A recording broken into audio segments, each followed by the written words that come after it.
Hey everyone, so today I'm doing a raw reacts from the movie The Breakup, and I'm going to be looking at Jason Bateman as a mediator, and I'm going to be evaluating how he does.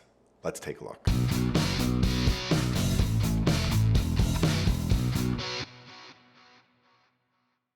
At first, I figured that the split was just something temporary, something that you two would work out and get past. But after tonight, I think it's pretty clear that you two genuinely do not want to get back together. There's not a shot in hell. Gary, I got you. As your friend and as your realtor, I'm not going to leave here tonight until we decide what to do about this condo, because this living situation is obviously not working out. Gary.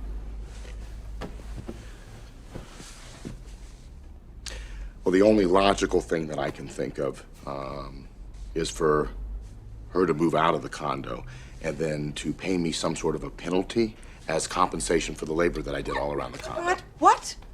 Pay you a compensation for your labor? We fixed this place up together. Are you nuts? I fixed it. What, you went around with a sponge and you went in the bathroom and you dotted foofy. That's what you're saying that I did. That's called aesthetics. It warmed this place up so it didn't look like an army barracks, which was about to. I'll tell you what it's called in his language, depreciated. That's what it's called. Unless the next buyer happens to have your same Zulu voodoo land taste. All right. And let me tell you something else. It's gonna cost money to cover up.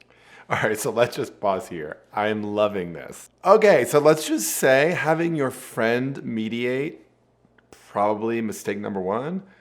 Having somebody also who apparently has an actual interest in the things being mediated, like a realtor, mistake number two.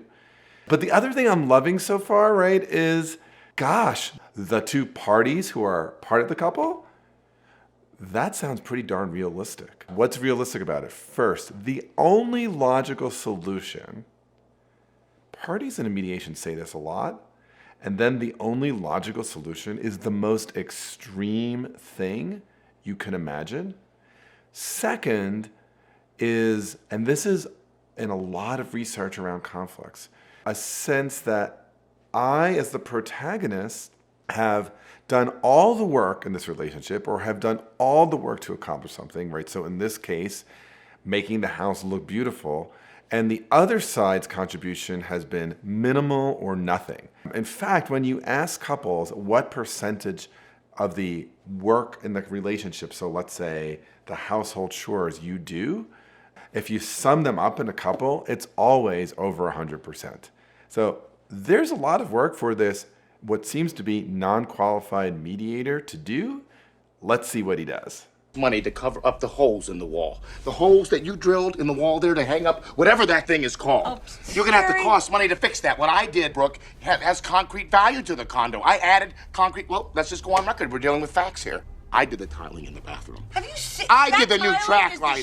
I did the plumbing. The plumbing. That's realty terms. Let's talk about your plumbing. This is his place. We have two temperatures in our bathroom. We get either scalding hot or we get frostbite. That's it. That's all we get. It's my problem that she doesn't know how to pace a shower. Now all of a sudden that's my fault. I get 1 minute to take a shower. 1 minute. 1 minute apart. Oh, Jesus. That's it. 1 minute. That's Thank correct. God you're not in charge of keeping all the clocks in Chicago on time. This is basic you logic. are out Let of me your explain mind. this to You have you in lost plain it. chapter Shower. and verse. Cheese and rice, you guys are gonna kill each other. Now let's just, realistically speaking, neither one of you can afford this mortgage on your own, okay? And that's a shame because this building will continue to increase in value. I get nothing but phone calls about it, all right? Waiting for a unit to open up. So as your realtor, the last thing I would suggest is selling. But as your friend, I don't see any other solution. You take your halves, you go your separate ways, and you get on with your lives. I know that selling is not the easiest thing, but I do think that it's the best. And to be honest, this is a situation where I would just as soon not take a commission. Okay, so Jason Bateman, you know, he has, I would say, one really valuable characteristic as a mediator here. He's extremely calm. And mediators, right, it's really important for them to kind of have a calming influence. Actually, you know what? I'm going to go back. He has another, I think, really valuable asset that he's bringing to the table, at least from what I can see as someone who is never seen this clip and don't know this movie, it does seem as if the two disputants here, the husband and wife, actually kind of respect him and listen to him. And that is an important feature for any mediation. So if you find yourself in a dispute and you want to bring in a mediator, it's actually important to have somebody that both you and the other side in the mediation put some credence and credibility into. Let me just make another observation about something that Jason Bateman has done here. He has offered a solution, specifically here, selling the property. Now, mediators have really different styles here. I would say a best practice for a mediator is to actually have the parties identify their interests, right? Not just their positions, but their interests, and then invite them to come up with some solutions. And the reason why we think that's better is because solutions that come from parties are more likely to be valued by those parties and then implemented and followed through on. However, sometimes mediators do propose solutions. The fancy word for this in my field is that they're an evaluative and directive mediator. Here we see Jason Bateman being an evaluative and directive mediator by coming up with a solution, which is selling the property. Okay, let's keep watching. It's great. It's great. Thank you for that. I wish I didn't have to, but company policy says I cannot waive that. But I was just, I'm saying in theory, in this situation, because we're friends, I wish I could waive it. Oh, and I wish I would have let that go right to the end, but I didn't. Because here's the other real, probably not surprised since this is a movie with Vince Vaughn, Jennifer Aniston, and Jason Bateman. Rub here. Jason Bateman actually has an interest in this outcome, specifically around the commission.